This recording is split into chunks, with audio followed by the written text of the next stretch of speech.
Give it up for Josh Johnson!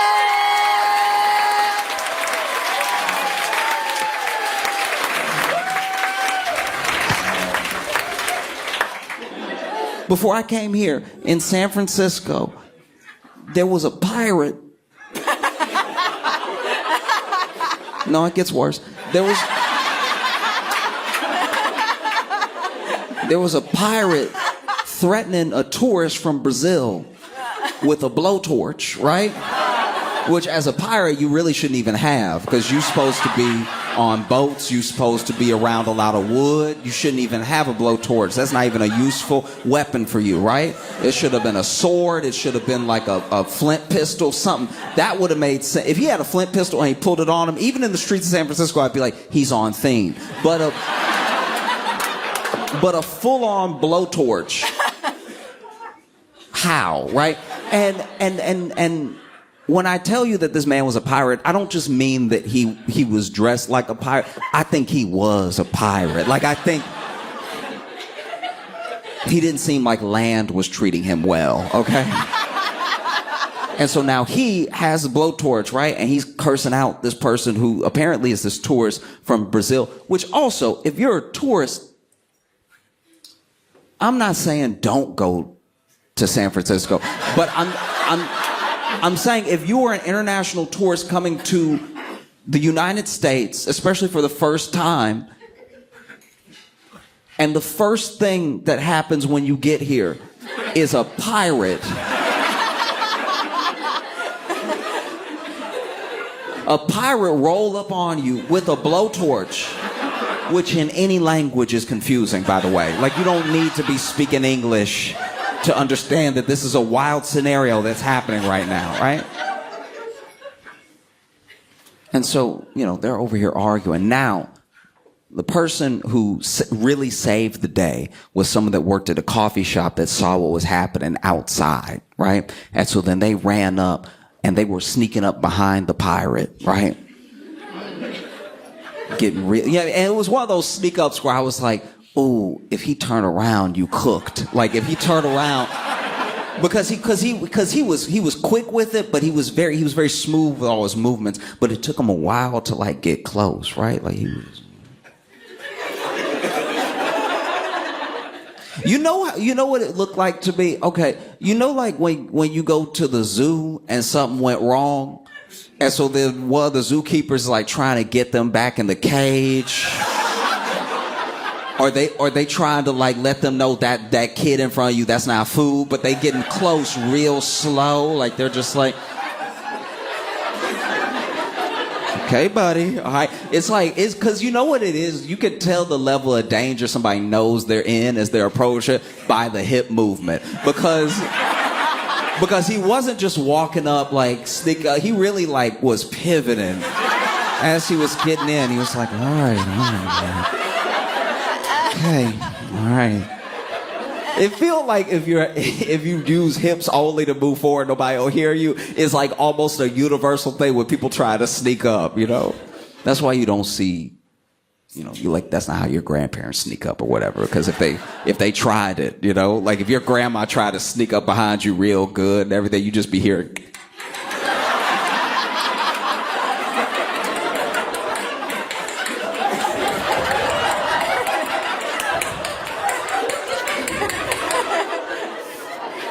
So she's like, I'm gonna have to lean, right?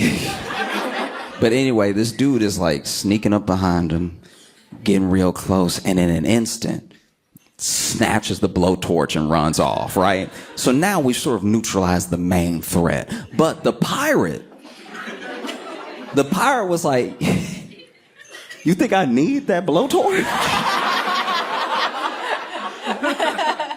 I'm a pirate in San Francisco.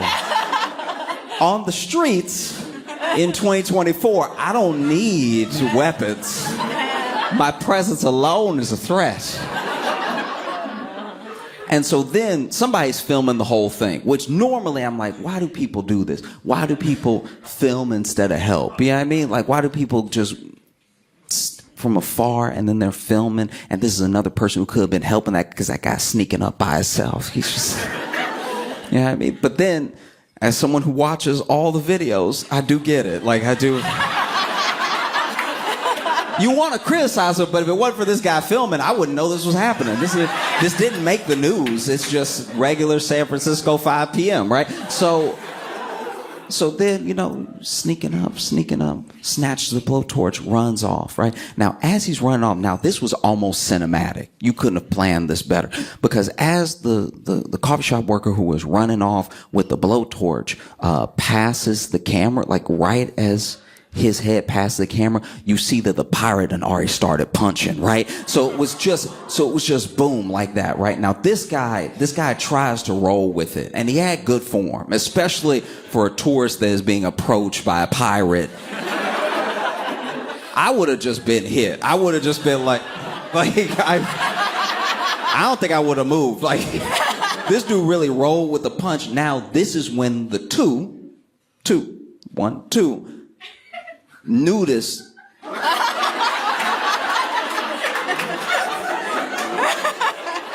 come into the picture, right? Because there were some nudists that were there anyway. They were going to be naked no matter what.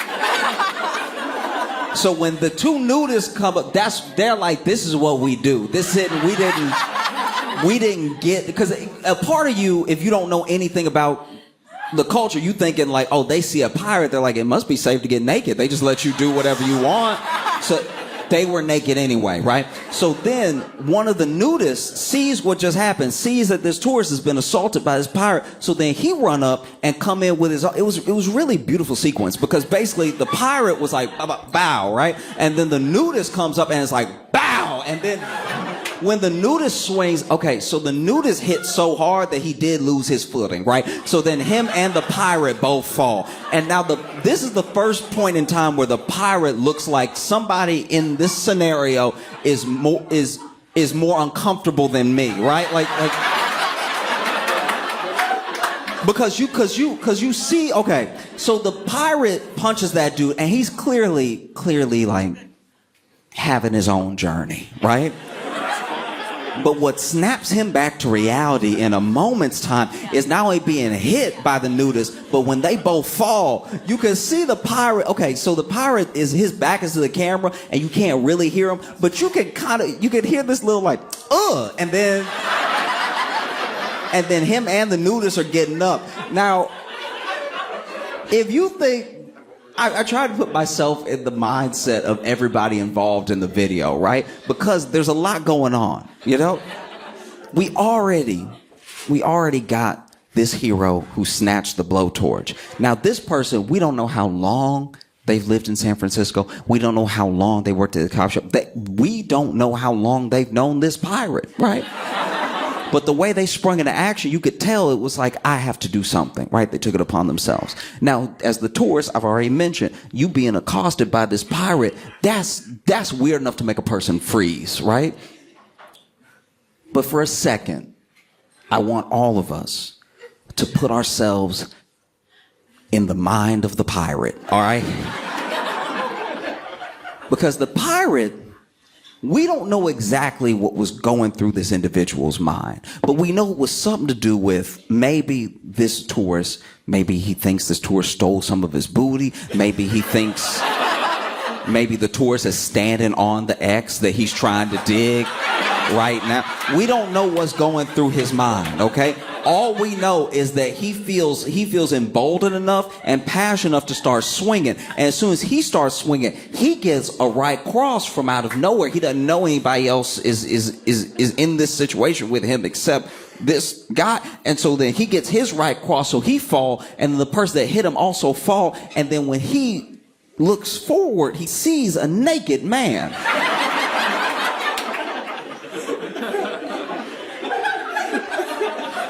So you can see, even on the pirate, like, oh, I didn't sign up for this.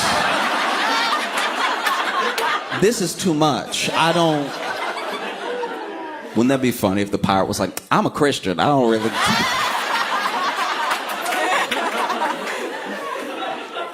But the pirate is also like getting up and everything. Now, the nudist was fast. So the nudist got up before the pirate really knew what happened, because you could tell the pirate calibrating. Like, when did he get naked? Was he always naked behind me? You could tell the pirate got other stuff on his mind. So he tried to get up, but he's also like, when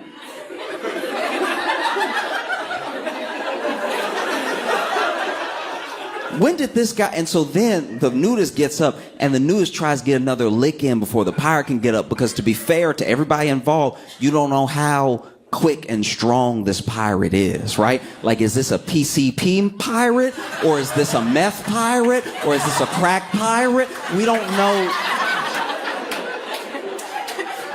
There are categories, and we don't know which one he falls into. You got your first lucky shot on him, and that didn't knock him out, so now you're in trouble, right?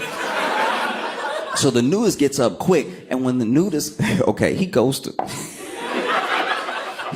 do this thing that you really only see happen in like bus fights, where the pirate's still on the ground, and he tries to do a little like, wow, like he tries to do like an uppercut as he's getting up, and I think he misses. He either missed or it didn't faze the pirate at all. He probably got hit and was still like, where did this guy come from?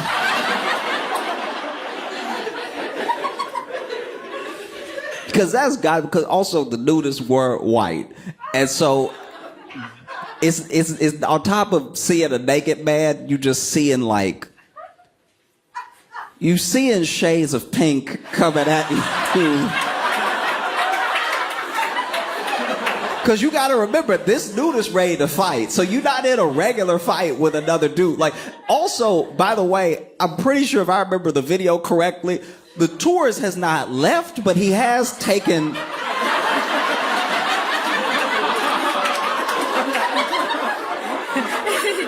He's taking the position of an audience member. He's just like, yeah, he's crazy.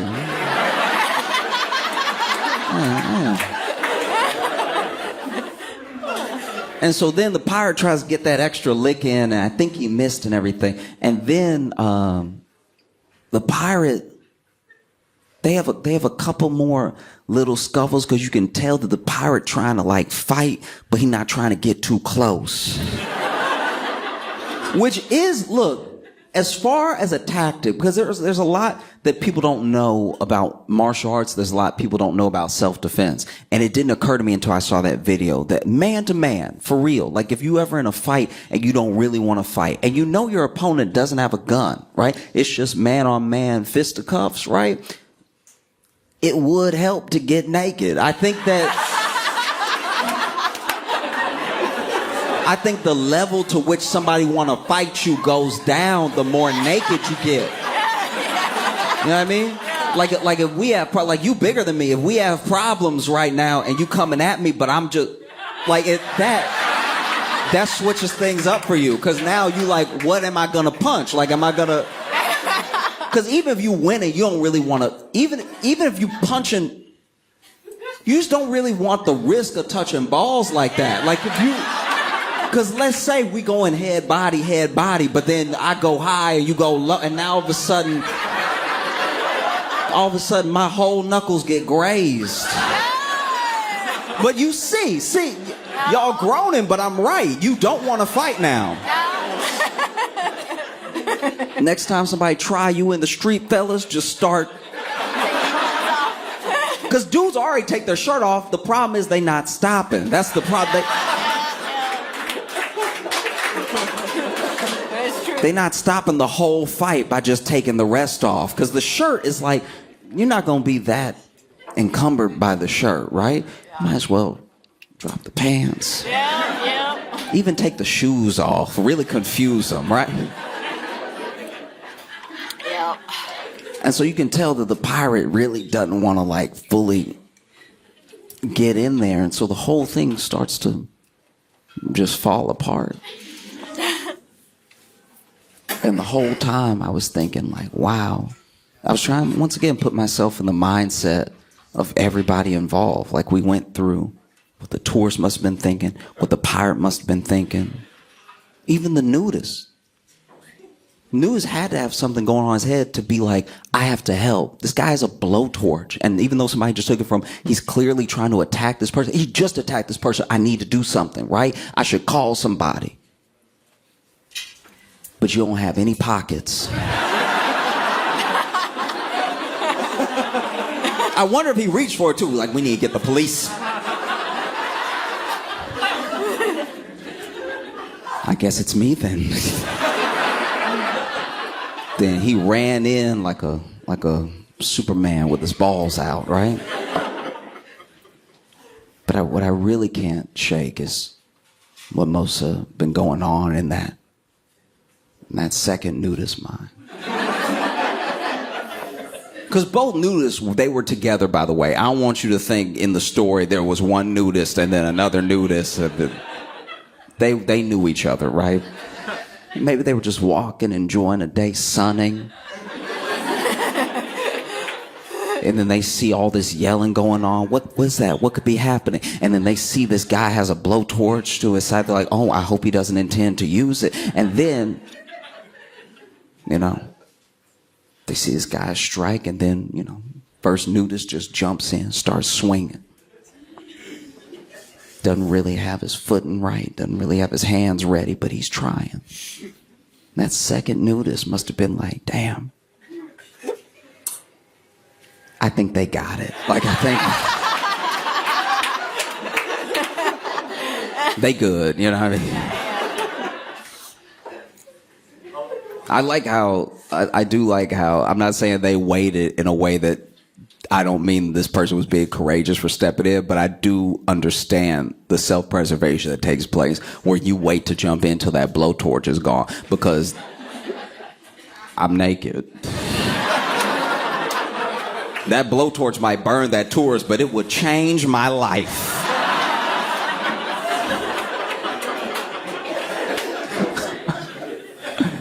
Yeah. No, it's wild stuff. Oh, I also want to say real quick, thank y'all so much for coming to the show. Thank y'all for being here.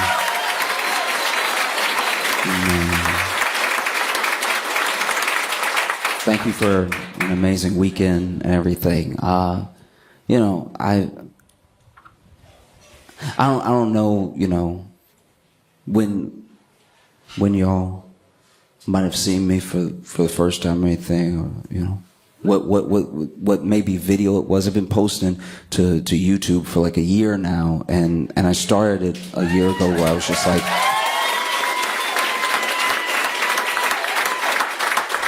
just sharing like my thoughts on things, sharing my jokes, feelings on stuff, and I appreciate it because it really, I don't know, that was the thing that really turned everything around, and I got to, in some ways, like meet you, and now I'm getting to meet you for real, and I appreciate this opportunity because it's like, I don't know when you may have seen your first video, or if you even know who I am. You might be like, she brought me. Like, that's also very fair. I will not be offended at all, right? But I appreciate you, for real. I appreciate you taking a chance on me and coming here to have a good time and letting me talk to you and everything. I've done lots of shows that were not. I've done shows where they didn't know I was coming, right? I've done shows where they booked me to do the show, and then I show up, and they're like, "Oh, we also gonna play the Blackhawks game behind you." And I'm like, "Oh, does anybody want a show?" He's like, "No, it's a surprise." Don't surprise. So I've definitely done shows that were, on the rough side because people weren't there to hear what I was gonna say, and I get it. I do get it. That's why I don't take anything lightly, that I get to be here in front of you. And everything that I say, I'm not always going to be perfect, but I try to be thoughtful about what I'm saying, And I think sometimes when you bring something up, because you do comedy, people think whatever you bring up, you're making light of to trash it, or that's why sometimes people get uncomfortable when you talk about anything and you're a comic. They're like, oh, this person's going to be it's going to be shitty, right? They're going to be shitty about a thing that I care about. And just because I'm talking about something doesn't mean I'm belittling it, right? Like there's a lot of stuff that I take very seriously, but I still feel like I need to talk about because conversation is important, you know? And oh, thank you. I appreciate it. Thanks. We'll see. It's been a scary day, you know? It has. It's like, I hope you're not finding out from me.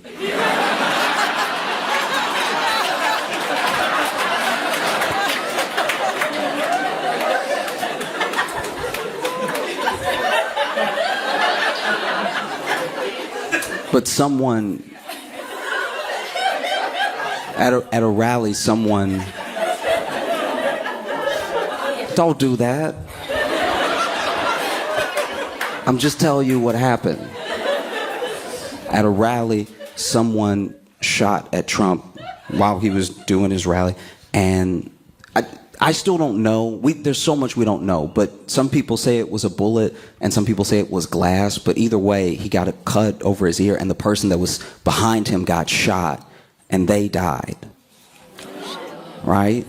And they've apparently shot the suspected gunman and everything, and it's just it's one of the wildest days in a long time because there are days that are like checkpoints throughout American history. Like we had a birth as a country, and then you can set the checkpoints wherever you want, but there are big ones. There are big ones like the country starts and then there's a civil war later, right? And the Civil War is a turning point for the country forever. You know what I mean? There are people that even now say like we're more divided than ever, and I like to remind them that we did have a civil war. Yeah, I mean, like then ever, then you need to read a history book. Then ever. Ever? No, not ever. You know?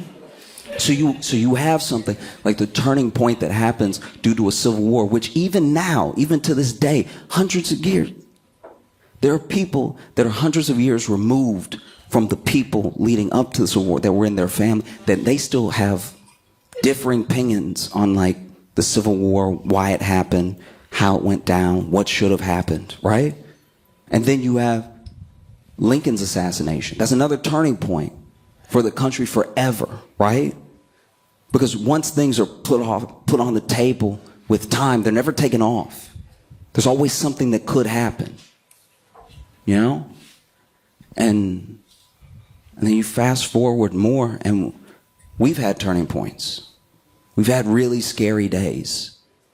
And people can belittle it as much as they want or whatever, but we've had times where we're like, oh, are we a country anymore? And so you see those moments like that, right? And there are people who are even now, they're afraid, right? They're afraid that there's going to be another version of the Civil War, right? Because the people that hate people so much throughout this country for whatever political affiliation for whatever they say. This is the thing about being online as well. When you go around, I go everywhere. I try to go everywhere, and I'm trying to meet people everywhere. And when I meet these people, almost all the people, and some of them are having a bad day, some of them have had a past, but most people, pretty pleasant, right? It's easy to forget that online. Because online, people have the safety to be a troll, and there's also bots. So you could go through your life and bump into people all day and have nothing but beautiful experiences. But then you get online and you post a picture of yourself because you're happy about, maybe something that you bought and you look good in. And there's all the comments under it. Why are you wearing that skirt, bitch? It's like that is happening in real life, but that is not real life. Right? The people that you meet in person are real life. The people that you meet every day, that's real life, right? So I'm not saying it's real life as in it doesn't matter. I'm specifically saying that like the grace that you give in person is That's our better nature. That's what we would hopefully have all the time. It's being online that makes people monsters to you before you meet them. You look at those pinpoints, and there are people that are worried about us falling into the trap of another civil war, like so much hate, right? And I personally don't think that's going to happen. I'm not just hopeful. I actually don't think that's going to happen, because if I'm being honest with everyone in here, we don't have the grit.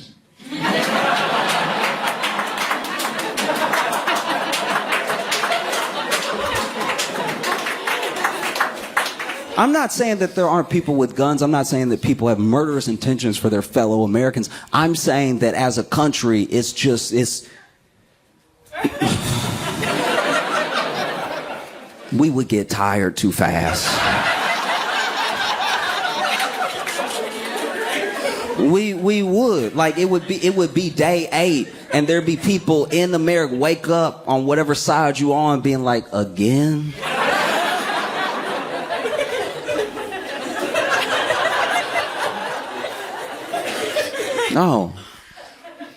No, I'm not saying that violence is impossible, and I pray it doesn't happen. I pray even more now that it doesn't happen than I did before. But I think that it's not going to split up the way that it did. You got to remember, the country was full of colonies, and travel was difficult. So when the country split and we had our full-on civil war, it was a different time, truly, right? And now you have family that lives here, you have family that lives over there, you have family who's moving.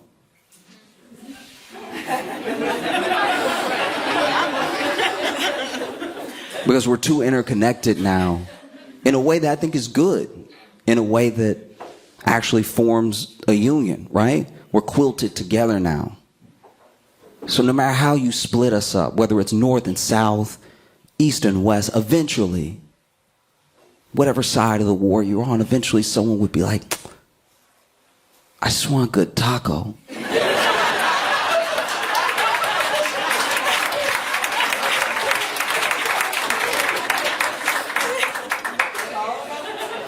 You know, I believe what I believe in, whatever, but I cannot have another bagel. I am stopped up. For my health, I can't do it.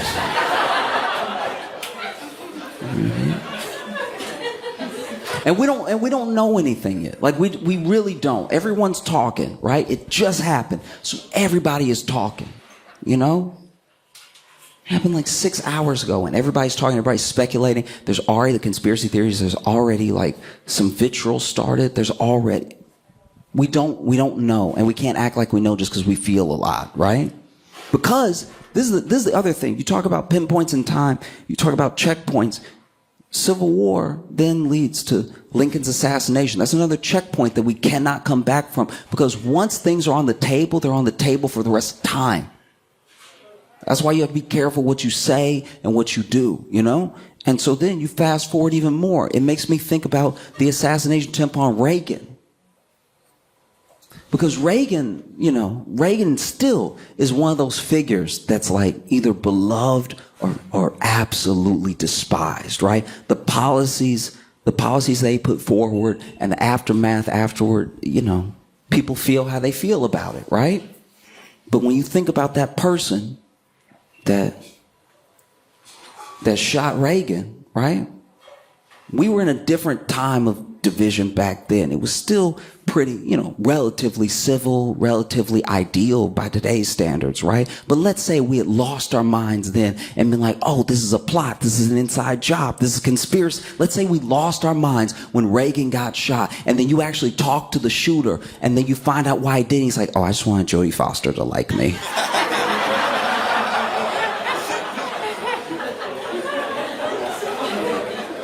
Imagine that, though. Imagine if we had lost our minds. Imagine if we had had some sort of civil war, some sort of backlash, some sort of retribution over here, all for somebody who's like, did Jodie Foster see it, or just trying to find out what Jodie doing? That's my thing. That's my sincere hope, right? I'm hopeful, and I hope you know that I pray for all of you. I pray for all of us, like I do. And even if you don't subscribe to whatever metaphysical subscription you hold, right?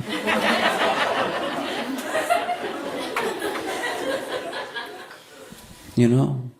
Because at the end of the day, we really are all Americans. I know it doesn't feel that way, but every one of us, just by the reaction that y'all had when I told you that somebody died, you know that we all still have our humanity. We don't want to see anything bad actually happen to anybody, because you don't know that person. You don't know anything about the person that died today, but you know that they were an American, and you know they were a human being, right?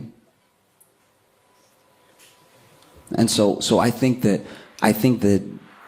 what I've decided when it happened, and I can only speak for me, I'm not going to tell you what to do. No matter anyone listening to me, you can do what you want. But when I saw it happen, I decided in that moment that this right here is where I'm going to plant my feet, right? I'm not going to let this make me radical one way or the other. I'm not going to lose my mind, because we don't know. And two, the humanity we show to each other just in passing, that's really important. And honestly, all this is going to be funny again in a minute. I haven't forgotten, like I didn't forget. Like I wasn't like, let me get him with the yuck yucks and now lock the door. Like I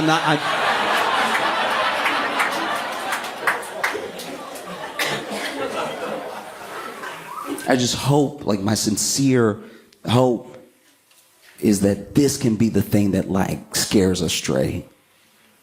You know what I mean? Like this can be the thing. It's like, oh, actually, you know what? I don't actually want any violence. I don't want anything bad to happen. You know what I mean? Because they're snowballs, right? So I just, you know, I think about that, and I think about, if you're not familiar with the show Scared Straight, basically what they do is they take kids, right? Then kids who are pretty bad, right? They're like bad kids, and then and the kids are very hard to root for, because by the beginning of the episode, they're always like, I punched my grandma in her face, right? And then they take them to jail, and they spend a weekend at jail, because it really just takes a weekend. They spend a weekend at jail with the inmates, and then they try to do what they do at home with the inmates. Like, I punched my grandma in the face, and then one of the inmates is like, kiss me. And it's just,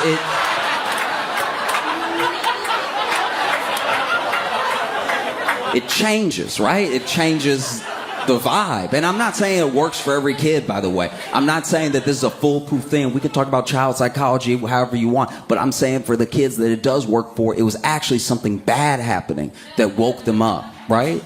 It wasn't just me coming to my senses one day. It was like, this is rock bottom. You know?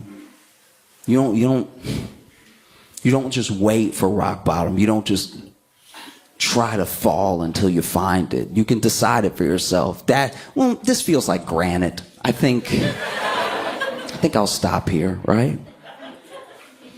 But I also know that, like, sometimes if you don't say anything, if the thing goes unsaid, people think it goes unthought, right? And if you don't reach out to people don't know you care about them. I care truly. And people are going to feel the way they feel about me or feel about me talking about this, but I care about every single American in a serious way. We're a country, and we're a country of people that are different. We're a family of people that sometimes hate each other. That's what family does most of the time. I went and got a dentist through unconventional means. Basically, my dentist was handing out coupons. You know the little door knocker coupons that they put on the doorknob? Okay, so my dentist had been putting those on the doors in my neighborhood, and so I came home one day and I grabbed it and came inside. It was that and 2 pizza coupons, and I was reading it. I really don't even remember what the deals were, but this is when everybody was trying to make everything a coupon, like in 2013, 14, when everybody was like, Groupon was big and all this stuff like that. Like, I don't remember what the deals were, but it was like 2 teeth, get 1 free. Whatever it was, I don't remember. All I remember is there was a teeth cleaning on there. And so I was like, oh, okay, I'm going to go get my teeth cleaned at my new dentist, you know? Because if this dentist has coupons, this is the dentist for me. I have no money. And I didn't have like dental or anything, so I was like, I need any break I can get. Now, I went there, and the dental assistant was very professional. She was very good, you know? And that's my thing, is that any professional of any type, you want them to be confident in their competence, right? Like you want that's why you lean on them, because they look like they know what they're doing, and they have the confidence somebody that knows what they're doing, so you just leave it to them, right? If there's any point where you have to question that, it ruins the whole yeah, I mean, like I've been on the bus before where the bus driver looked lost.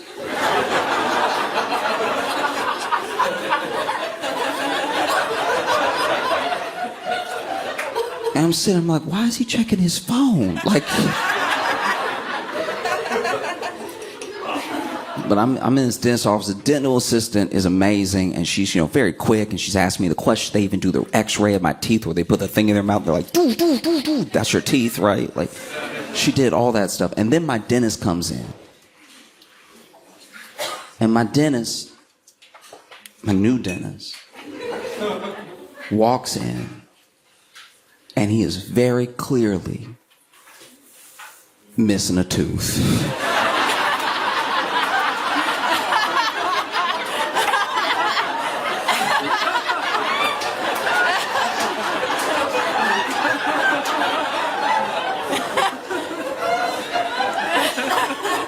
And it's not like a wide smile, back of the mouth chewing tooth. This is one of the stars of the show. This is one of the teeth that when you smile goes like, ba-da, like it's. And so he missed, I don't know how to describe this, but he missing the tooth hard. Like he might as well be missing 2 teeth the way he missing this tooth, because it's not a center tooth, but it's one of those teeth where because it's missing, I don't know how big it should be, so it feel like he missing the whole front row. Like it's very distracting, right? And so then he come in, and I don't know if it was recent that he lost his tooth or something, but the space in relation to his tongue is causing some slippage, and it's making him lisp, right? And so he walks in, and he's like, "Hi, how are you? Have a seat." Because I stood up to shake his hand and everything. He's like, "Yeah, have a seat." And I'm like,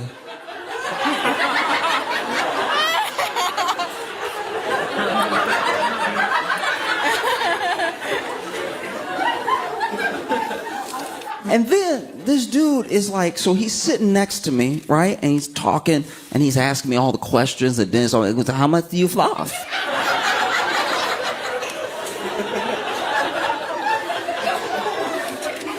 And this, so I was getting upset in the chair because, you know, he's asking me, how much do you floss? And I'm like, oh, I floss every day. He's like, are you sure? And I'm like,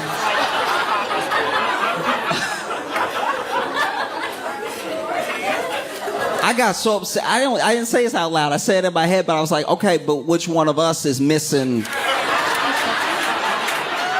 know what I mean? Like, how dare you question what I'm doing over here when I'm working with a full set? You know what I mean? Like that. That's why. Are you sure? Like, I was like, that's unacceptable. Because he was getting snippy with it, which I didn't like. That's attitude, right? And so then I'm like, yeah, I'm sure. And then I don't like how he's going about it, because you know how the dentist, well, sometimes the dental assistant will do it, but sometimes the dentist specifically will go through with the floss again and go over the dental assistant's work, if they didn't feel like they did it right. And then he was grabbing all the tools, you know, like the little sharp, little poking, the tools of the devil, right? He was grabbing all of them, and he was in my mouth and everything. And I don't know how to describe this, but I don't like, he being rough with my mouth, you know what I mean? And he being rough in a way that's like, you know, like when you driving and somebody got a beat up car, so they driving reckless because they don't care. They don't care anymore what happens to their car, so they might as well bust up your car because their car's already doomed, right? And you'll see it'll be like a busted tail light and just no bumper at all, and they taking some real risks without turning lights on, right? They won't have that blinker on at all. They just be picking whatever lane they want because they're like, hit me, I dare you, right? Hit me. You might knock something back right. You'll be doing me a favor. Go ahead and hit me, okay? And so that's how he's being in my mouth, because he's really like going hard, and then he gets to the tooth on me that he missing, and he really give it a, and I'm like,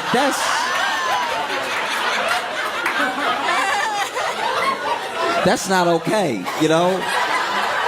Just because it's over for you doesn't mean, like I still have a future, you know what I mean? Like, how dare you do that? And so then, you know, I don't know if it's because I'm young and I'm just like not really thinking, or because I'm awkward in a lot of social situations anyway, but finally I was just like,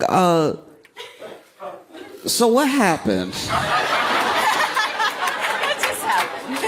And then this man had the nerve to go, what, this?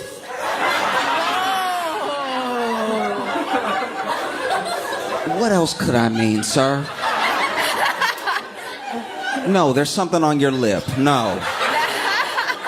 He's like, oh, this? I was like, yeah. And then he takes the tools out, you know, the little hose that they have in your mouth, and sucking up all. Puts that to the side, puts the tools down, puts his hands on his knees, and goes. Got sullen, right? I felt bad for asking. He got really quiet and sullen. He was like, I hoped you wouldn't notice.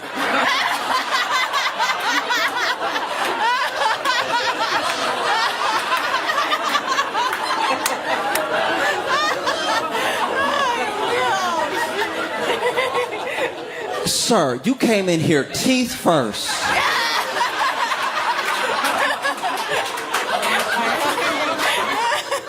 Smiling in my face, and you thought I wouldn't notice one of the main teeth. Rude. I can't stress this enough. Like, it was one of the teeth that if he committed a crime, that would be how they got him. Like, that's... Do you know what I mean? Like if he stole something tonight, they'd be like, it was this one that was... You know what I mean? Didn't even have a gold tooth in there. Didn't even have something to be like, oh, I'm a different type of dentist, right? It didn't... Just avoid. And it was big enough I could see through, like I could see his throat. Like it was... And he got sullen, and he was like, it's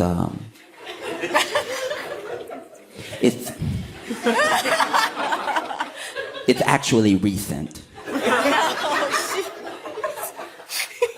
I was out with some friends. And this is my thing. Okay, like, I know he telling me the story because it wasn't even my business, so he didn't have to tell me anything. So I know he's doing me a favor by telling me the story, but I swear to you, this man hit every S possible in this story. He didn't avoid any of them. I was like, what are you doing right now? Bro, every single S? That's crazy. So he's like, so I was at Buffalo Wild Wings. I was out with some friends, and we were watching the sports on the little sports center they have with all the TVs and everything. There was one of my friends that I hadn't seen in a very long time from college. It was very serendipitous, and I was like, that...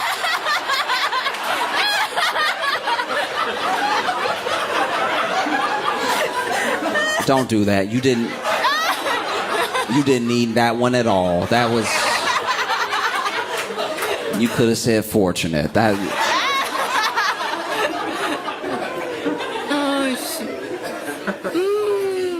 And so then, you know, we're sitting there, and you know, I was having a good old time. I was sucking the sauce off my fingers and everything. And then there were some guys a few booths away that I would start jawing at one of my friends. I guess they knew him from his past or something. And so then they would start talking, over at us. And so then, we went over there and, they were out here talking shit. And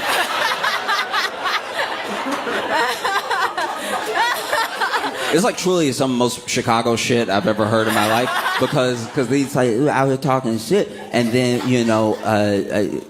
I went ahead and I popped one in their mouth, and then he popped me right back, and I swallowed, so that's why I'm missing the tooth, and I heard that and I was like, oh, is that all? Okay, go ahead. Go back to work. You a good dentist. You just not a good fighter. I get you. Okay. Yeah. Maybe next time, let them talk,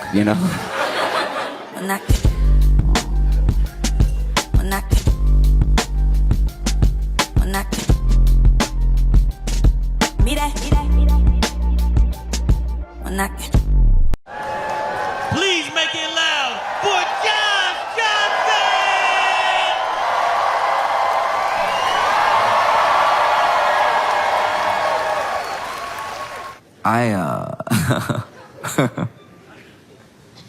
I've struggled with an idea for a while, and it's how like everybody. This sounds so dumb. Just hold on. Give me a second. But it is crazy that everybody is a person.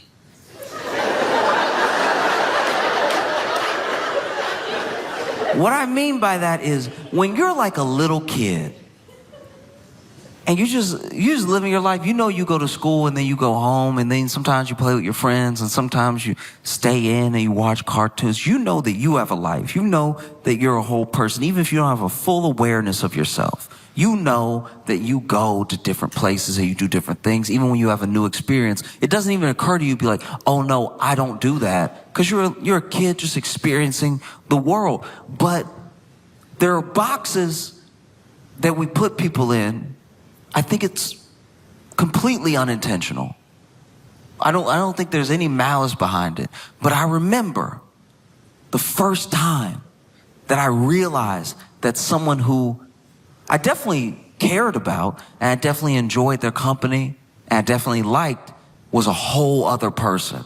I was a little kid. I was with my mom at the grocery store and we saw my teacher.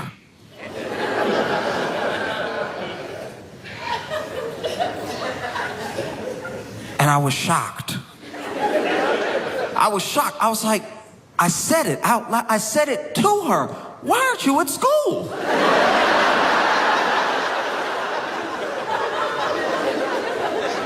If you're here, then whose? It was a crazy thing in my head. My brain was breaking in that moment. I'm this little kid. I've only ever seen her at school. She's supposed to be at school. I shouldn't see her if I'm not at school. And she's over here buying groceries. I was like, you eat groceries?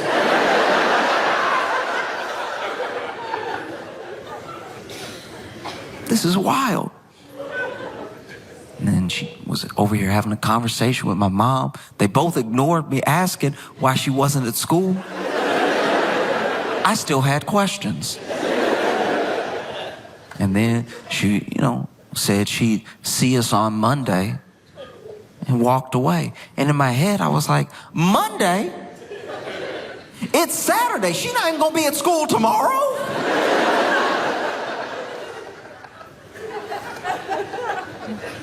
Blew my mind that one of my favorite teachers had like a house. And like, I'd always heard about her husband, but I thought that's just something teachers say to like pass the time and stuff. She had a whole life. And it feels like a silly lesson to learn when you're a kid, and then you get older and you realize you have to keep relearning it over and over again because you meet more and more people and you've already boxed them in. And then they surprise you And then you think, oh, I'm a little ashamed I was even surprised. I should know from when I was like 6 that people are like, everybody's a person. But it's an easy lesson to forget because you can only sometimes see a person in a certain way. You know? Like my friend, I have a couple friends now who they've got drunk with their parents, you know? And it's a boundary that some people never break with their parents. Sometimes their parents are like, oh, you know, I'm gonna have a couple drinks, but I'm not gonna be drunk in front of my son. You know what I mean? And then there are people who will always have that thing of like, oh, I don't want to be drunk in front of my parent. You know what I mean? It's like weird. I feel like I'd be in trouble. It's like, well, you're 42. Yeah, but still. I don't know. I don't want my mom to see me drunk. You know? It's like, well, she saw you at your worst as a baby. I guarantee you drunk just brings you like one step above baby. But it was an interesting thing. My friend said that he had a couple drinks with his dad. Now his dad was a sort of interesting case because when he was a kid, I don't know all the details, but his dad drank. And then there was something, whether it was something that happened or just like a general attitude towards drinking. At one point, his dad was like, you know what? I'm just not going to drink anymore. And he went like cold turkey sober for years and years and years, right? So he drank pretty heavily when my buddy was a kid, didn't drink until he was long out of the house. And it wasn't until after my buddy graduated college that his dad would like drink once in a while, you know, have a drink with him. And finally, one day, his dad was like drunk with him. And he noticed his dad like drunk. And he was like, it's crazy because I know my dad used to drink. And I can only see my dad as my dad. So knowing my dad is like an annoying drunk.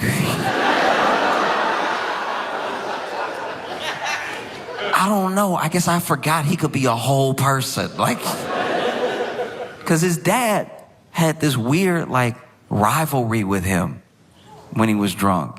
He, you know, walk up to him, impromptu, off of nothing. They're in the backyard. And he's like, hey.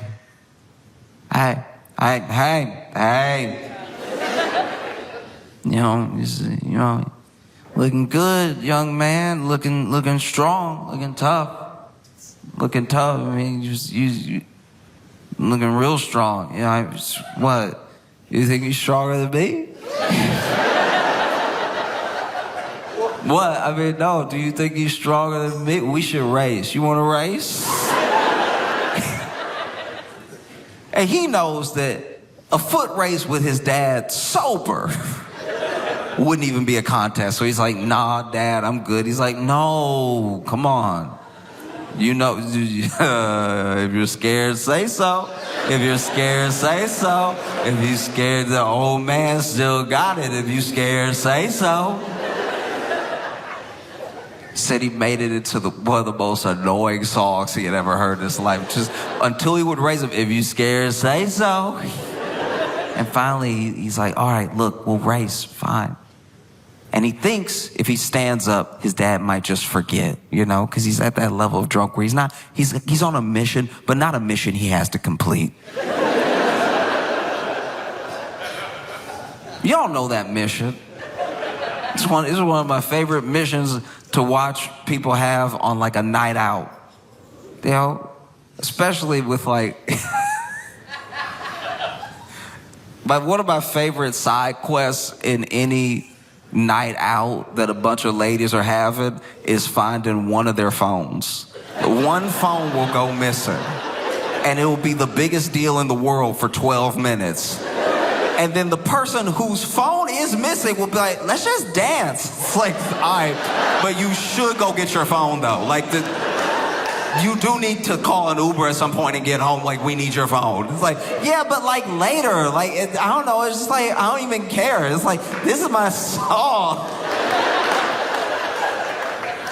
And then it resets, because then like several songs later, it'll be like, yeah, you look so good. I'm gonna take a picture of you. I'm gonna.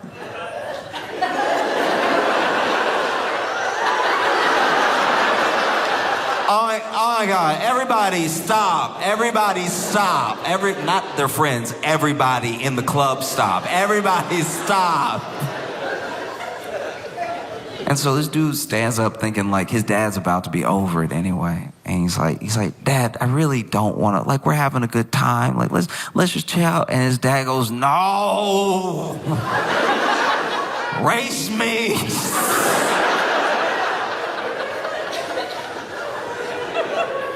And he's like, all right, fine, okay. So they line up.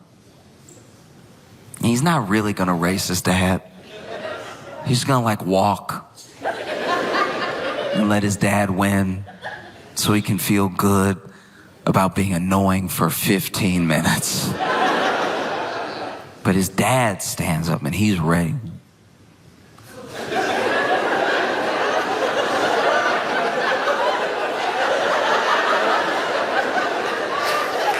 You ever see somebody look at a finish line like it's moving? Like...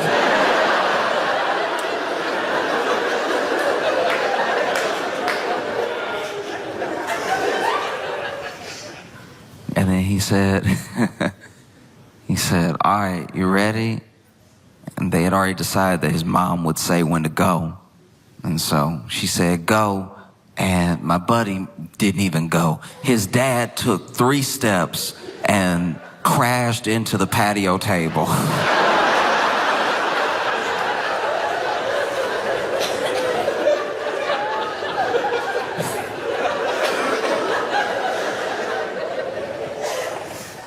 And I don't know, yeah, it's gotta be tough. That's a moment that's like, you just know that now. You know your dad your whole life, and then now you're like, oh yeah, but like after the 5th Jameson, he will. You know. And it changes how you look at your dad a little bit, not even in the form of judgment, just like there's more information, and you see him as like a whole person. You know good, you know bad, you know arguing with him, you know, and now you know this thing that you didn't really experience in the same way when you were a kid. Now you know. Even 4 Jamesons in, he's gonna go, no.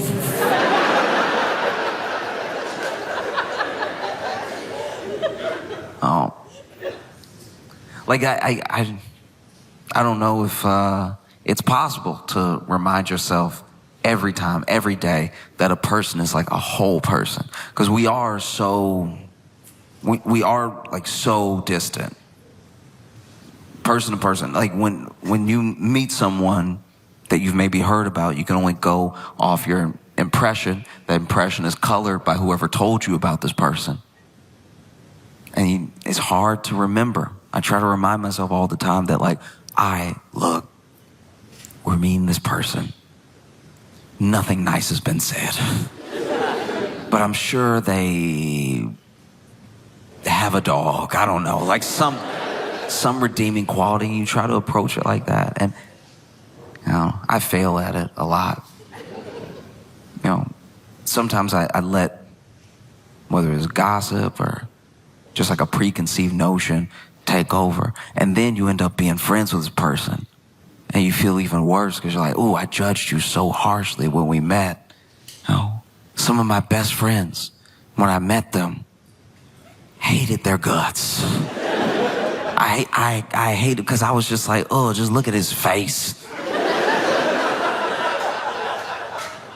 One of my best friends from college, when we met, us meeting was me asking him for a pencil and him going, what?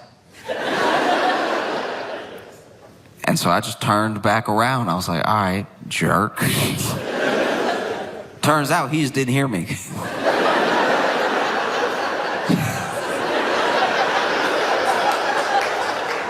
We're like really good friends now, but yeah, that was not a great way to start. One of my best friends, we had that same thing. So he's a big dude. He's like 6'4", 6'5", like a strong guy, wide guy, right? big dude. And we were both friends with a different guy. This is freshman year of college. And we had both done things in front of each other that made us go like, I don't know if I like that guy. Like, I like our mutual friend, but I don't know if I like him. And then we kept being in scenarios where maybe we were waiting for our mutual friend, so we were left alone with each other. And in my head, maybe it's because of where I come from, and maybe it's because I've never been the biggest guy in the room, but this is a big old dude, and he doesn't seem like he liked me. So in my head, I was like, I just gotta act crazy. Like, if I'm crazy, that'll keep at bay his size. Because even a big man doesn't want to get bit. You know what I mean? I don't care how big or strong you are. Once everybody saw what Mike Tyson did to Evander Holyfield, they were like, oh, yeah, crazy wins. Crazy will always win. I like my whole ear where it is. And then he noticed me being crazy. And so he was like, all right, I'm gonna have to flex how big I am. There was one time where we were waiting on our mutual friend because, forgot to mention earlier, our mutual friend was his roommate. So I had to be in their room a bunch before we actually got along. And I don't know, I saw him like eyeing me, and this is a college dorm room. So there's not a lot of space. So I'm like, this big guy's eyeing me. We're both waiting for our friend. So then I didn't know what to do. So I just started singing lyrics to Kanye West's 808 on a Heartbreak. No music. Impromptu. And lyrics I chose were, when I grab your neck, I touch your soul. And I just sang it to the wall, but loud enough for him to hear me. And I would later find out that when I did that, he was like, all right, that's one of the craziest things I've ever seen. In my entire life, I was trying to mug this dude into submission, but now he sang to the wall, not even facing anything. I don't know what he talking about. Why'd he sing it too? That's crazy. That's crazy as hell. It's so much crazier to sing than it is to scream. Like if you come across somebody on the street and they scream it, you're like, all right, that's regular. If they are singing lyrics you don't know exist yet, because the album had just come out, if they're singing lyrics you don't know exist yet, get away. And so he was like, I gotta do something. I've got to do something. And the thing that he decided to do was we both got a text from our mutual friend that it would be quicker for us to meet him where he was than wait for him to come back and us head out together. And so we decided to head out together. And while I'm in the hallway, it's a long hallway from the dorm room to the end of the suite. And when I'm in the hallway, I go, ah. And he says, what? And I'm like, I think a mosquito bit me. And I was being completely sincere in this moment. I started itching. I was like, what? And he's like, what happened? I think a mosquito bit me. And then he stands extra tall, every bit of 6'5", lets his eyes dart around the hallway and goes, you hurt my friend! And then he punched the wall as hard as he could.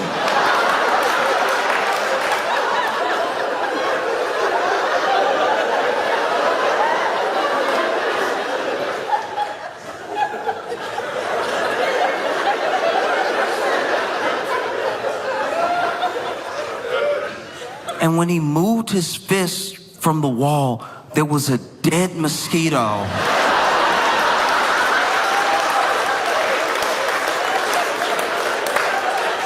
And I was like, oh Lord, he big and crazy.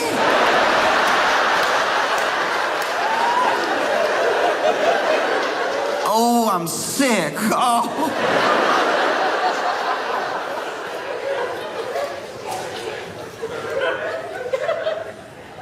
And then we became best friends. We became best friends because we got to know each other. We got to know each other, and I got to know him as a whole person. I got to know how cool he was, how sincere he is, that he would do anything for his friends, including that mosquito thing. And he got to know me. And he still liked me. So we became best friends because I got to see like the whole person, you know? And then finally one day I told him about it. I was like, hey, you know, freshman year, because when we were juniors, we became roommates. And I told him, like, hey, I just want to get something off my chest. Freshman year, when I was in the room with you and I just started singing, I was just trying to be crazy because I thought, like, you were real big and, like, I don't know, I had been bullied a lot, so I was just trying to, like, keep you at bay. And he was like, oh, that's so good to know. Which means in the time that we had become friends, he still thought, like, no, that's what he does, though. Like, that's who he is as a person. I was like, that's so good to know. Because, honestly, I was wondering what I'd have to do. I thought you were genuinely crazy. And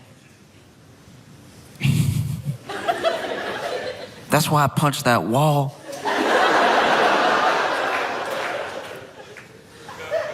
When I moved my hand, I couldn't believe the mosquito had actually...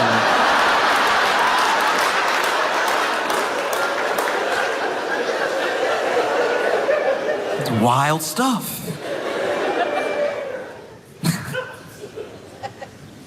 Yeah.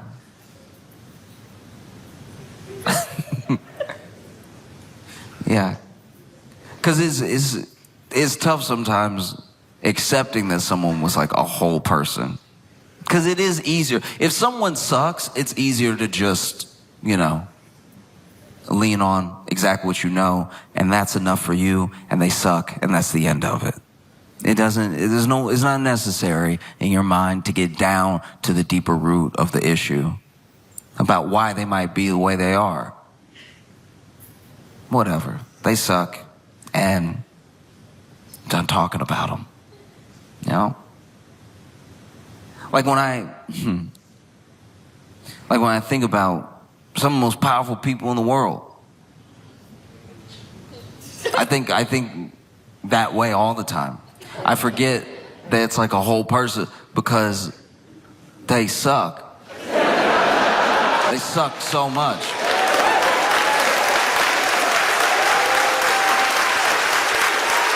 Like, I do my best to not be closed-minded about people. But the more I learn, the worse it gets. And no person is just one thing. Even monsters. Some monsters that get true crime documentaries made about them. They'll interview the kids. And sometimes the kids will be like, yeah, actually, he was like a super present father and everything. Like, it was kind of crazy. I know he killed all those people, but he came to all my soccer games. Like, it's a lot to process. No. Like, I don't know what makes a person. I'm not a psychologist. I don't know what makes a person the way that they are. I just have guesses. Sometimes my guesses are good, and I get to have a conversation with the person and see that I was kind of close. And then sometimes my guesses are totally off base because I don't have their mind. I can't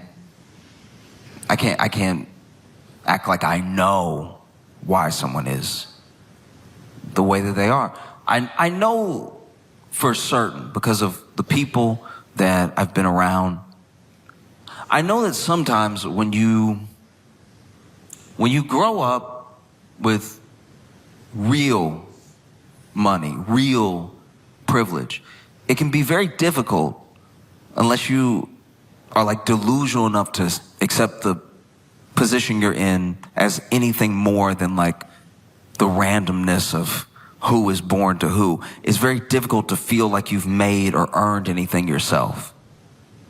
If you are just born into billions, you see that's one of the reasons these people have to like make their mark on the world to prove that they're not just like some accident. Because within those families sometimes, and like, look, I'm not acting like I know billionaires. I know millionaires. And it's a little similar, but at the same time, there are some millionaires that are barely millionaires, so they still acting like they're middle class. Even though they're millionaires, it's actually pretty sad. And then there are people that are like multimillionaires, and I don't even really know that many multimillionaires, but I know those people have at least accepted their position as people with like wealth and privilege, right? I don't know any billionaires. But I do know the people that I am friends with that work with like truly insane net worth individuals have said things like, at a certain amount of money, it's not even money anymore. It's just you moving your will throughout the world. And that is how people with that much money think. And so if you are like a child born into this thing, especially if you don't take to it the way that we imagine people will take to it, because remember, a person is a whole person, but a lot of people will have a kid and have an idea of a child before the child is ever there. And then that idea of a child is exactly what this whole person has to be, or else they're a disappointment, or else they're a failure, right? I had the idea of you before you were ever here. And the idea of you that I had was, we play these sports together. I teach you to do this thing. We go to these things. You love the stuff that I love. Those are the hopes of like every parent. Every parent wants to share the things they love with their kid, and hopefully the kid loves them too. Because as much as you love your sports team, as much as you love your favorite hobby, it'd be so much more enjoyable if the person you love the most loved it too. A lot of people have those hopes. That's common. That's normal. But this like world of wealth, they have an idea of maybe building a legacy, building an empire. And now whoever comes, whatever this child is, they will be someone who can uphold, build up, maintain the empire that I built. They're not having like a child. They're having a vessel to continue their wealth into the future. And that's got to be difficult to grow up in, because yes, you have all this money, you have all this privilege, you have access to all these different things, but there's a person looking at you like you don't even deserve to be here. And then there's everybody else that if you tried to tell them how it felt, they'd be like, oh, I'm sorry I couldn't hear you through all that money. You know?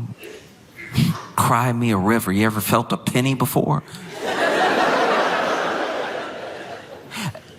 And so you see people really trying to exercise out all of this trauma in a way where they still move their will throughout the world. So then we become the collateral damage of them trying to exercise demons, because they have the access to change the world the way that they see fit. And that leaves us in a very dangerous position. And I don't know exactly how to fix that, what to do about that, but I do know it presents itself in like little moments. Small moments where you can see, oh, this is like a kid. This is like a hurt kid. You know? Most powerful man in the world. Incredibly rich, billionaire. But this is a kid. This is a scared kid. This is a hurt kid. This is an angry kid. And I'm not saying that takes away all the damage, all the things that are being created by what this kid is doing. But like, I see you differently now. Like, in theory, I should be scared of you. I should be worried about what your next move is going to be. I should be worried if you're going to send someone to hurt me or my family, because you could do that. You're a very powerful person. But then things happen, and I see you react like a kid. And it's weird to see you as a whole person, you know? Like, I'm not gonna, how do I put this? I could tell Trump was hurt by that South Park episode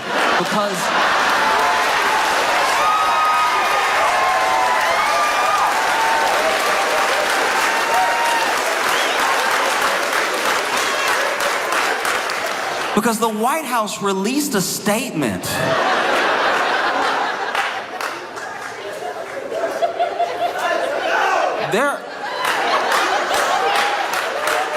There are school shootings where the White House doesn't release a statement. The White House released a statement. They were like, hey, look, South Park hadn't been relevant for a while now anyway. Nobody even watched. Ain't nobody crying. Nobody hurt. No. Like, I've watched I watched Trump go to the Fed. He went to the Fed and he was with Jerome Powell. Now, Donald Trump put Jerome Powell in that position. All right? Donald Trump made Jerome Powell Fed chair, right?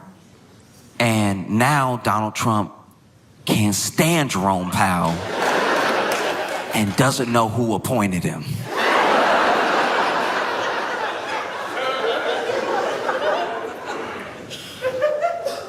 And so he goes to the Fed. I guess they showing him where they make the money, shred the money. I don't know why he needed to go. He goes on a field trip to the Fed. You know, this is a very funny thing about Donald Trump. He has been very rich his entire life, but he still acts like new money. I have expected Trump to see the money being printed in front of him and go,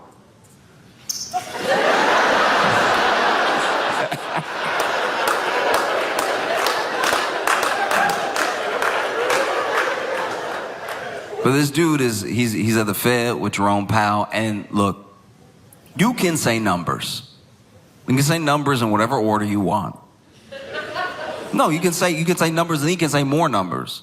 You can say numbers, that's your right to say numbers however you see fit. Whatever numbers you like, you can say them in 4, 3, 3, 4. You can do whatever you want. Numbers are there for you to play with. Numbers serve at your pleasure, right? Say whatever numbers you want in whatever order you want, whenever you want. That will not make it math.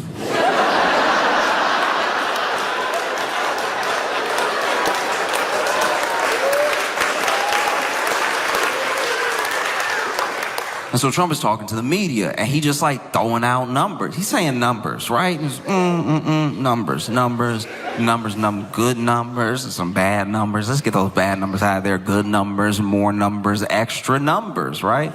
And quickly, almost immediately, Jerome Powell is standing off to the side, and he goes, oh no.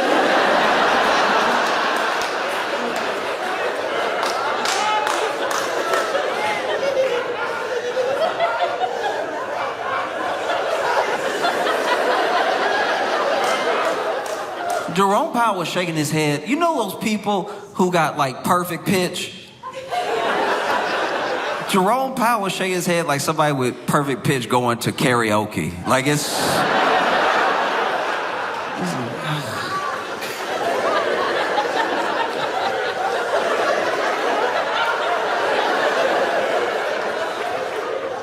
And look, this is not something that happens often. No, Trump's used to talking, and when he talks, people either nod or they stay quiet. And we saw this in spectacular fashion in like 2020. Because he would stand up there, and then the people next to him, the people behind him, sometimes you catch them being like, huh?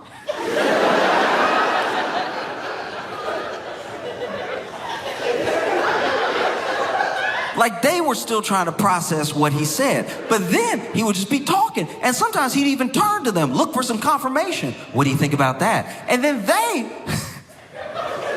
they would be like, we'll have to check. I've never had the taste of bleach in my mouth, but...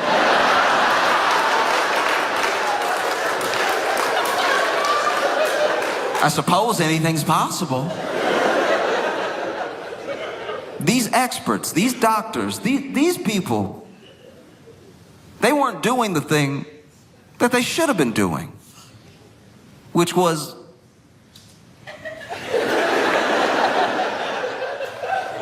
because he didn't just shake his head. He said it. He said it out loud. No, no, no, no, no, no.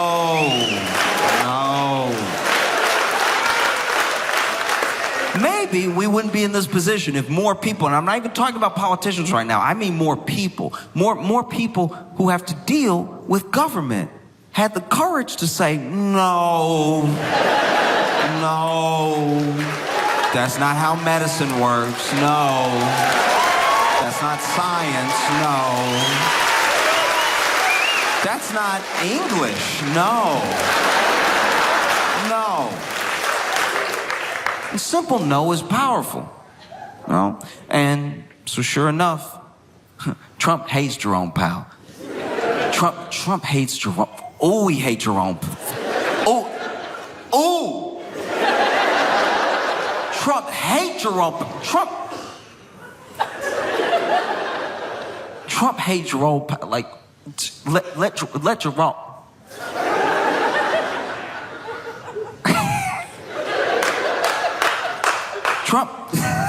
Trump hates Jerome Powell, so he hate him so good. Trump hates Jerome Powell so much, he did something he never does. He did something we haven't seen him do. Either time he's been president, he did something I didn't even think he was capable to do. Trump hates Jerome Powell so much. Through his teeth, he hate him. He hate him so much that Donald Trump did homework.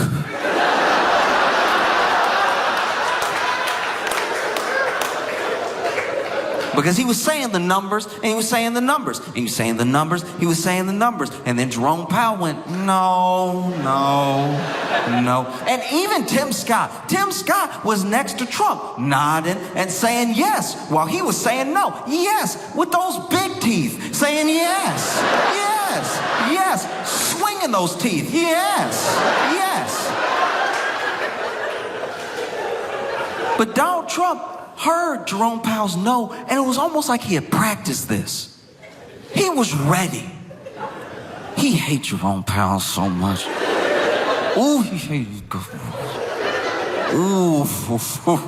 He hate him. And so he goes, huh?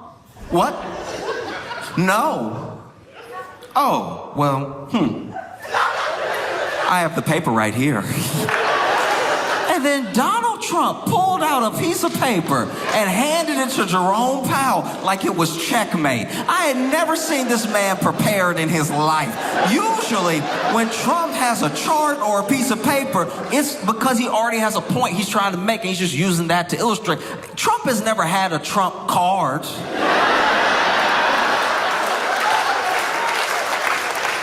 This man pulled out the piece of paper. You could see even Jerome was surprised. He was like, paper? Reading? You saw Jerome. Jerome had to break out the glasses for it. He was like, oh. And because numbers are numbers, because math is at least something that, even if you have bias, even if you have an intention towards an intended goal, the math will still make sense or not make sense. Something will be true or not true, right? And so even Jerome Powell, I'm not saying I know this man, I'm not saying he's infallible, but in this moment I'm thinking maybe he's even thinking, whoa, what if I'm wrong here? What if there's something I don't know about? The president just pulled a piece of paper out as soon as I started saying no, like he rehearsed this. So he takes the piece of paper, throws the glasses on, and you can see him reading it. You can watch the clip. And he goes, no,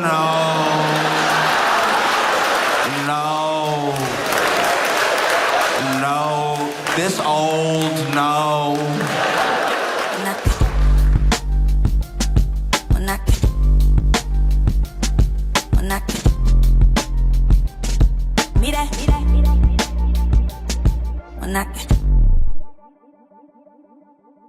Give it up for Josh Johnson!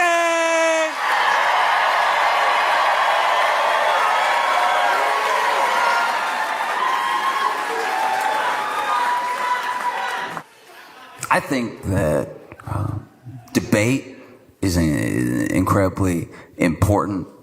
It means a lot if you can take the time to distill all your thoughts, put them up against the thoughts of someone that you don't agree with, and at least come to some common ground, find some basis in reality of at least why the two of you believe what you believe, right? My worry, though, is that every day debate is getting dumber.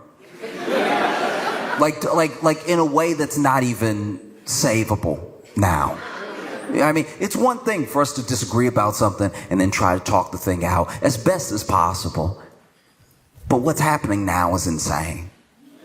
Especially online. I am watching so many people argue if 100 men can beat one gorilla.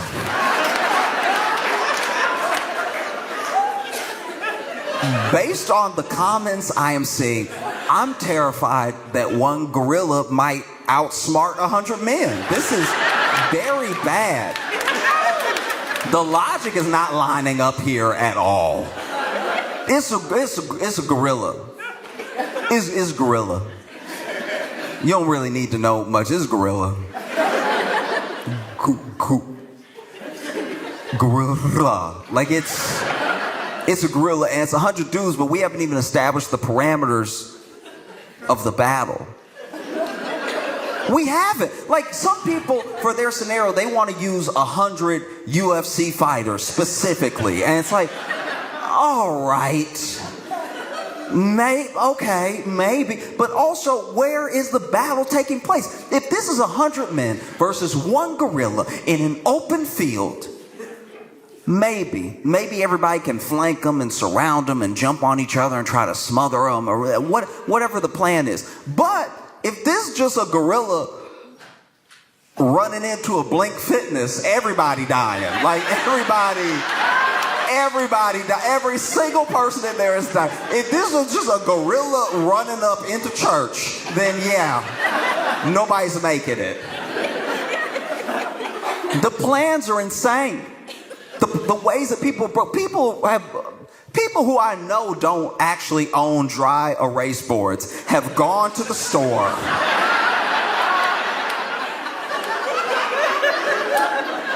bought a dry erase board specifically for this purpose, brought it home and then put it in front of their phone like they just had that in the garage or something, breaking out the marker, going through the whole thing.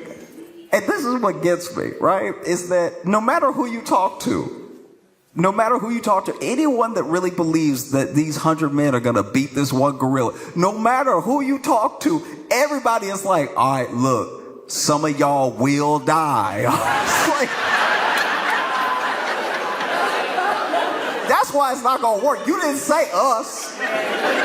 You said some of y'all, which means you plan on. That's the thing that really gets me, is that you're assuming that 100 men are gonna cooperate. Like, You're assuming 100 men are just gonna be like, yeah, you got it, boss. No, you know how many cooks are gonna be in that kitchen? Probably enough for a gorilla to kill. That's crazy. 100.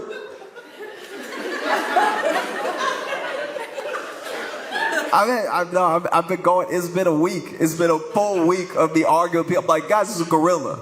It's a gorilla. Okay.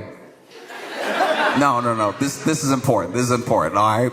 Because I could tell just by the vibe in here that a couple of the dudes in here are like, nah. I can feel it.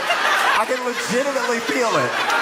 I'm not psychic at all, but I'm looking at you, look at me, and I can see a couple of y'all are like, maybe he can't do it, but somebody been working out all winter. Okay. No, okay, this is important, all right? So, in the true crime documentary space, okay, as men, we've had a rough go of it. Turns out we do most of the killing, okay? We do a lot of the killing. We do a bunch of it. Some would say all, some would say we just haven't caught the women yet. But we do a ton of it, all right? We do an HBO, a Netflix, a Paramount, a Hulu, a Disney Plus amount of the killing, all right? We do all the podcast killing, we do all that, right? And because we do all that, we've been getting a bad rap for a while. There's a lot of people like, ooh, you going to a dinner date with a man? Watch out, girl, right? Like it's just all of us killing all the time. I haven't killed anybody. I've been at home watching these men kill. But said all that to say that in 2024, we got a bit of a reprieve, right? We got a little bit of a stay on our beat down in the media as men, right? Because a documentary series came out called Chimp Crazy, all right? Now, Chimp Crazy is, you may not recognize it as the savior that it is, but you got to remember that in documentary series, all of them, almost exclusively, have been about men being evil and bad and murdering and all this other stuff. And then finally, there was a show called Chimp Crazy, where almost exclusively white women were adopting chimps, letting them get too strong, and releasing them into the community. It's like, that's what we needed. It's not all up. Finally, something is not a man's fault, because they interviewed these women and they're like, no, he's like my baby. And then he gets real strong. She's like, ooh, let him out the window. Like, if you have not watched it, it is a phenomenal series. It is genuinely terrifying and insane, and it is both brilliantly done and horrible to watch, but also captivating. You can't look away. It is truly insane. And I know that there should probably be a name. There should probably be a name for what this thing is that these ladies have, because basically in the US we like having exotic animals, and one of the exotic animals that people really love having is chimps, right? And so these people will get chimps on the black market, and when you get a chimp very, very young, it does act almost exactly like a human baby. Now, what's so crazy about this situation is that some of the women in these chimp crazy scenarios, they do have kids. They have kids. The kid will even be like, oh yeah, I went to college and came back and she didn't notice. She loved that chimp. That chimp is her favorite. Yeah, I don't even know what to do. Right? So some of these women do have kids, some of them don't, right? But they treat the chimp like a child, because when they get it, it genuinely needs them the way that a baby would need a mother. They even have to hold the bottle for the milk, and they have to cradle it just like a baby and everything. And it's very sweet, it's very cute, and the chimp does get attached to them, like deeply attached, like a baby would, right? And the first 2 years of owning a chimp, you shouldn't do it, don't do it. The first 2 years of owning a chimp is exactly like having a baby. You know, they're not really talking, they're learning to walk, they're doing all the stuff like on this sort of timetable that's almost close to like a human baby, right? And then at three, the chimp does get strong, stronger than a baby, but still acting like a baby. You can still train it and tell it what to do and get it to stop doing stuff and everything, because the chimp is like, it's taking in all of the stimulus around it. And if you raise it like a kid, it'll start acting like a kid. At five is where you run into trouble, because at 5 is the first time the chimp looks around and goes, I'm the strongest one in here. I don't think I'm going to bed. All right? So, said all that to say that one example is in the show, Chimp Crazy. This woman is, okay, so she has her chimp, right? And the chimp, they've been trying as a community, as a city, they've been telling her, you gotta get rid of this chimp. She's like, no, it's my baby, no, I can't do that, no, right? Never mind the chimp. She would take the chimp in the truck with her to go places, so she'd take it to go get ice cream or whatever. And there was one time she took it to go get ice cream, and it just got out of the truck and nobody could get it back in, and it stopped traffic because it was like, I like where I'm standing right now, and I bet you won't move me, right? And so then the city told her, look, if anything like this ever happens again, we have to come get the chimp. You can't just have the chimp stop in traffic and stuff. She's like, okay, right? Then one day, the chimp's got to be like, oh, it's over 5 now. And it's just wilding out because it's like, you know what? I should be in the trees. I should be in the trees, and wood paneling isn't going to cut it. So it's flying throughout the home, right? And she freaking out. So then, as much as these women are like, this is my baby, this is my child, whatever, when you listen to the 911 call, almost every time, they're like, shoot it. Almost exclusively. Every single time, right? And so basically, then she's over here, she is either making so much noise or calls her neighbor that her neighbor comes over to help her, right? Now, this neighbor doesn't love the chimp like she loves the chimp. So the neighbor is like, we have a wild animal in here that will kill us on purpose or by accident. I have no idea, right? And she's already calling. She's calling the 911, and she's like, shut it, right? And then her neighbor, in order to try to subdue the chimp, attacks the chimp from behind, right? And then the chimp turns around, and I don't know if it was on purpose or by accident, but that chimp slapped her face off. And that's not even a gorilla. So you have no chance against a gorilla. In what world do you have the nerve to think you could last again? And then you see the dudes in here. No, okay, we gonna send them in waves, right? So that first wave gonna get in there trying to tire him out. It's like, no, he won't get tired if he killed for fun. If murder is his favorite game, he's not gonna get tired of anything. No. You run it up on that gorilla. Gorilla just grabbed 2 dudes, right? Just grab their legs, use them as nunchucks to beat everybody else. They're over here going full Bruce Lee with it.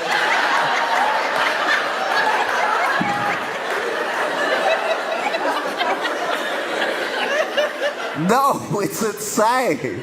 It's an insane premise. No. You're assuming 100 men are going to cooperate, coordinate, execute this plan. You're assuming you don't have a single coward in there. Because I'll tell you right now, I'm not the one. All right? You better pray I'm not one of your 100 men. You'll know you shouldn't be jumping the gorilla with me, because I'll be that type. If you ever have somebody in your clique like this, don't do the jumping. If there's somebody like me, it's like, let's get them, fellas. That's a sign of somebody who's about to get you killed, all right? If they say fellas, that's insane. Attack, boys. No. It's true. I'm not that guy. And I'm fine not being that guy too. There's some people that need to prove something to someone all the time. That's not me. I became very comfortable with who I was a long time ago. Even in other situations, you know, I can already tell you right now, when it comes to things getting bad in the world, apocalypse type of stuff, I'm not I'll die. Apocalypse, I will be dying. Thank you. Thank you. You know, I don't know. You know, I had some friends that I went to church with, all prepping and all this stuff like that. I was like, I don't know why you trying so hard to live if the apocalypse happens. Like, we both think we going to the same place. I'm gonna get there early. Why would I keep fighting? No, that's crazy. I'm not gonna keep fighting after bullets. I can't make bullets, so that's the end of my fighting, right? And I can barely hold a gun at that. I'm gonna miss a lot. So if it's like a zombie apocalypse situation, I'm getting bit, okay? I'm not trying to get bit. I'm not gonna offer up my neck or something like that. I just already know that if I'm in a zombie apocalypse situation, when the zombie is coming at me, I'm gonna be like, oh, he ain't got no ears, he ain't got no ears, he ain't got no ears, he ain't got no ears, he ain't got no ears, he ain't got no ears. I will not be running. He ain't got no ears, he ain't got no ears, he ain't got no ears, he ain't got no ears. Biting my neck, he ain't got no ears, he ain't got no ears, he ain't got no ears, he ain't got no... No, if there's a zombie apocalypse, I'm a zombie immediately. You know, I feel like I wouldn't even zombie right. If I'm really being for real with you, I don't think I would do it. I don't think I would zombie like in a way that made my family proud.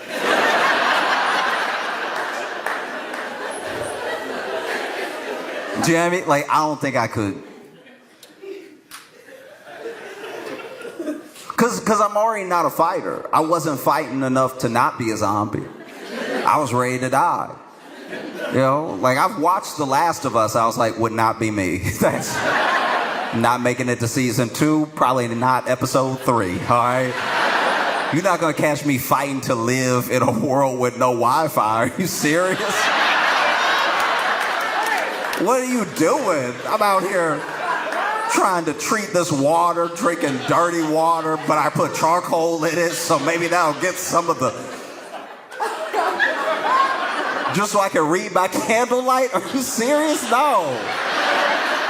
I'm not gonna be fighting this hard to live in the past. No, and then I get bit, now I'm a zombie, and I'm an embarrassing zombie. I just don't think I would have... I don't know if I got the base to be a zombie. Do you know what I mean? Because zombies supposed to be like,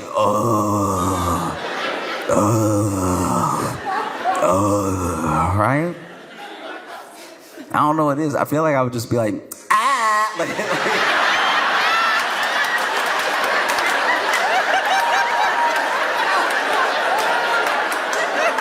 I got my hands wrong too.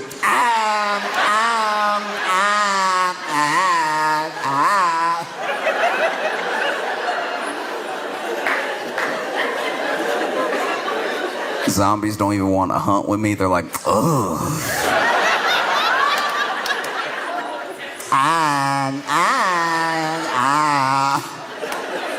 Even humans are like, can I be bit by anybody but him? Like, I don't like what he's doing.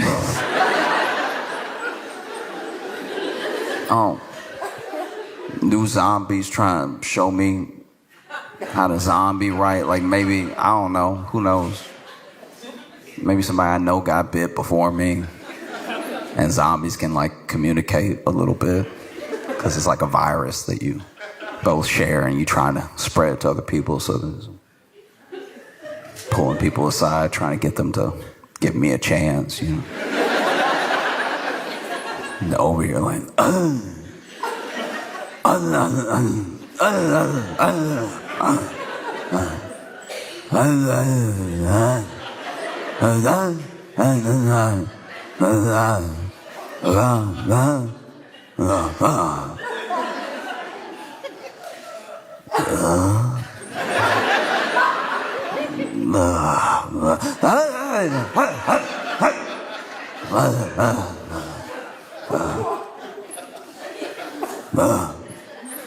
Yeah.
And that's how I die twice.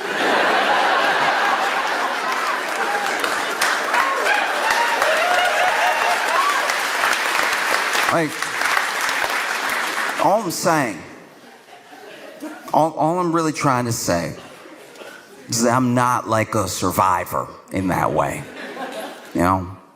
And so if it's me and 99 other people, it is up to those 99 other people to take out this gorilla. Because the other thing, even when you have a plan, famously, Mike Tyson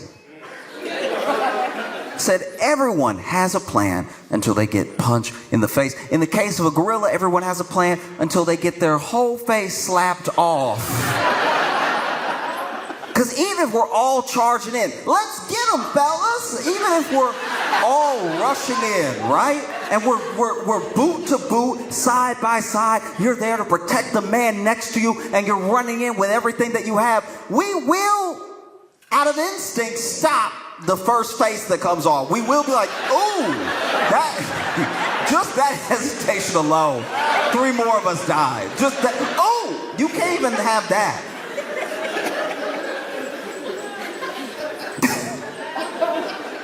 Oh, because if we're talking about 100 men, this is the way I imagined it. And maybe I'm wrong to the people who I think are wrong. The way I imagined it, it was 100 men. It'd be 100 men at random, 100 different body types, 100 different backgrounds, 100 different ages, you know? So I think you're rushing in with 100 random men. If you even have a plan, if you really think you can pull this off, right?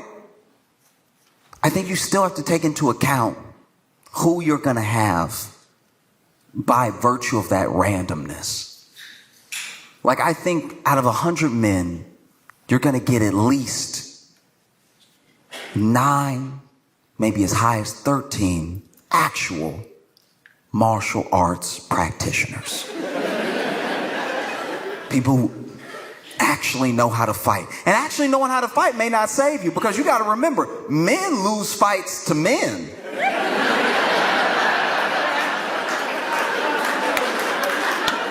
Every time men fight, a man lose.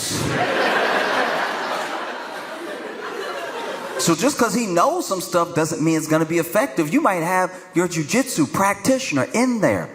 Blue, black, who knows? Whatever belt suits your fancy for the scenario. He runs in, he actually syncs up an arm bar on that gorilla, gets him right where he wants him, grabs the arm, legs in between, pulling it, trying to break that elbow, right? pulling it as hard as he can. And you see the gorilla go, oh. Oh. That is useful. Bow, bow, bow, bow.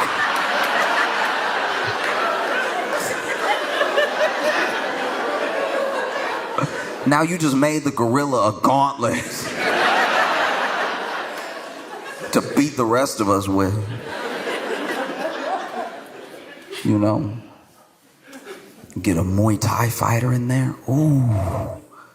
Muay Thai with the short, close combat. That's where you get the elbows in, where you get the knees in, right?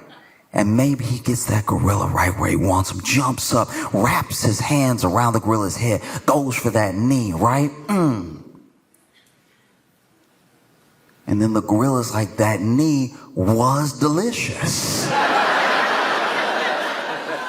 Turns out knees are my favorite flavor. I will be attributing that to the rest of my combatants. You might have somebody in there. Ooh. Somebody well-versed, potentially a master of Kung Fu. And we're talking old-style Kung Fu, the things they made the movies of, right? He'll be a great distraction. You have him off to the side. Hey, gorilla!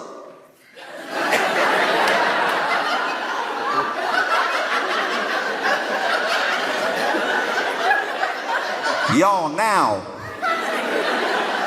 Y'all get him.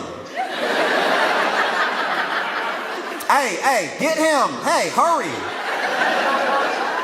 Y'all, he getting close. Y'all. Hey, he getting close. Hey, don't run. Oh, he getting close. Y'all, hurry, do something.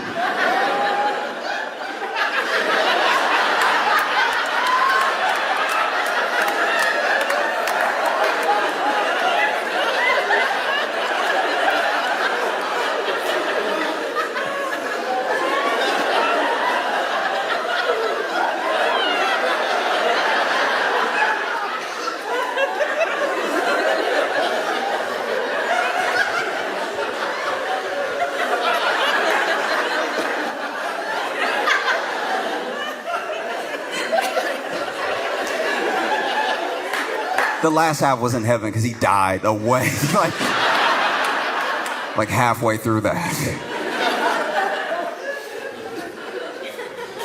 Because there are people who don't want to believe that individuals like this exist. But they do. They do.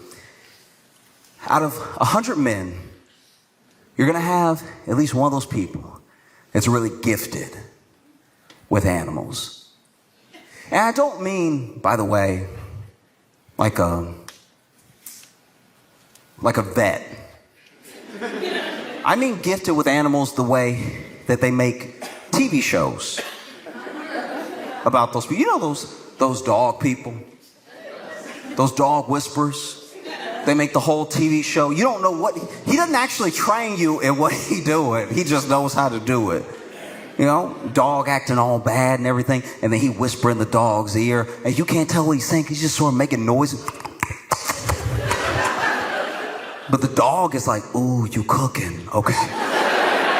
Yes, that does make sense. I should stop biting people in the face. Yeah. For every 100 men, I believe, personally, you will have one Doolittle. You'll have one guy that can really communicate with an animal. There are people, and there are animal people. And he is the most animal person. He is an animal person squared, right? He just knows something, connection to nature. There's something intuitive there. And he goes, hey, y'all, look, we're almost all dead. Let me try.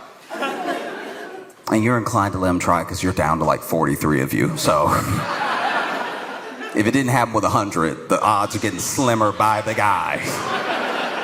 That's the only thing that bothered me about the whole thing, where it's like there was one dude whose whole plan was for the first 20 guys to die. And I'm like, well, then it's really just 80 of you versus a gorilla. Those are worse odds. Anyway, he, goes up to the gorilla, and maybe he's beating his chest, maybe he's making noises. I don't know what he's doing because I don't know how to do it, but he's going up there. And the gorilla is even like, oh, okay. Well, what's that there? And he goes up and even gets close. And the other guys are hanging back. They're like, oh, what should we do? I don't know. It's working. He's talking to him. Should we try to get behind him? I don't know. Let him do what he's going to do. Maybe the gorilla will kill himself. I don't know.